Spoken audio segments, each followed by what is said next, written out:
Here is what Democratic Congressman Ritchie Torres has to say about campaign finance reform in an August interview with podcaster Adam Friedland. One thing that is understood is that you're in the House of Representatives and Yeah. you have to run every 2 years. Yeah. Like, how long do you have to wait till you just start running for the next one after you win an I election? mean, you start immediately. Yeah. It's like you're in a constant state of campaigning. Is campaigning and going to fundraisers, doing all this stuff, is that a distraction from the work that you have to do? It can, but All right. Good start. In just over one question, Torres admits that a House member has to campaign nonstop in order to stay in power, and that this can be distracting from their actual job, which is passing legislation to help their constituents. I mean, what kind of a terrible system says that in order to do the basics of your job, you have to spend all of your time getting the job over and over again, right? Sounds like you are in favor of reform, sir. but I feel like if you're effective at governing, then it improves your Yeah. ability to get reelected. So if you're a good congressman, Yeah. you're going to be popular in your district and you're going to be well positioned. Actually, our research shows that almost 94% of the time, the House candidate that spends the most money gets elected, evidently irrespective of whether people like the job they're doing. Also, a lot of that money is usually coming into a candidate from outside their district, which is probably the case here with the $9 million Torres raised last year, despite representing the poorest district in the United States. So any help he might be getting from being well-liked in his district, which he is only marginal to his chances. We have to rate this second line as a lot less true than the first line was. Does it suck that you have to fundraise, right? It sucks. Fundraising sucks. Yeah. And like,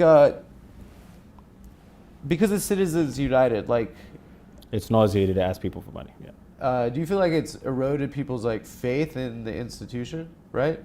I feel like too much money is too much time Yeah. to spend on fundraising, especially if you're a frontline member Yeah. who has a fiercely contested general election every 2 years where tens of millions of dollars are spent. You could be spending more than half your time every week, At a banquet. no, or just call time, just Yeah. dialing for dollars. Adam's joke aside, yes, we're back in agreement with Congressman Torres. Reform, here we come. You were criticized, I saw, for Blackstone donation, right? And it's understood that they are the architects of the housing crisis, pretty much. Yeah, I mean you receive contributions from thousands of people Yeah. who are employees from all over the place. Yeah, but like, You can And- send it back. Yeah, I'm not. So they're giving you a check just because? I decide issues on the merits. now wait a minute. That seems to suggest that the campaign finance system is not a problem. It's just up to your individual discretion about how to handle these industries that are paying you. Isn't it fair to conclude that if you want that money the next time, that's going to compromise the way you legislate? I don't know what others do, but I decide issues on the merits. So it's a just cause check? Just because They're just giving you money just because they think you're nice? I'm pretty sure that even there are lefty candidates who have gotten money from people who Blackstone. are employed. Yeah, rank and file employees, sure. This is getting less and less about reform and more about just rationalizing corruption. I figure like you could, maybe if you're like, this guy's, You do know that, this guy's making my constituents' lives worse, you could be like, I don't want it. I'm in a safe blue district, right? people should judge me by my record, so Yeah. by the legislation I passed. Okay, we will. But first, a little later, Adam says this, and Congressman Torres doubles down. What I'm calling you into can- question is the institution, right? I'm calling into question the system, and you're functioning within a system, right? I've received contributions from tens of thousands of people. I can't keep track of every person. I'm not Yeah. responsible for every person. You forgot. I'm only responsible for what I do. Okay. Well, that's it then. Maybe we found the rare, honest politician who is unfazed by his or her donors and just wants to get to work for the citizenry. But maybe not, though. Here is Blackstone's own website announcing that Congressman Torres is speaking at one of their events.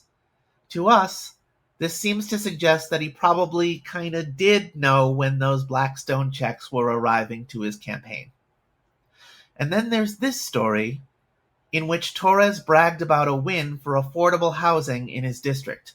Said the congressman, "I persuaded the FDIC to partner with state and city housing policymakers to put in place a process that preserves up to 80,000 units of affordable housing, and I'm pleased with the end results."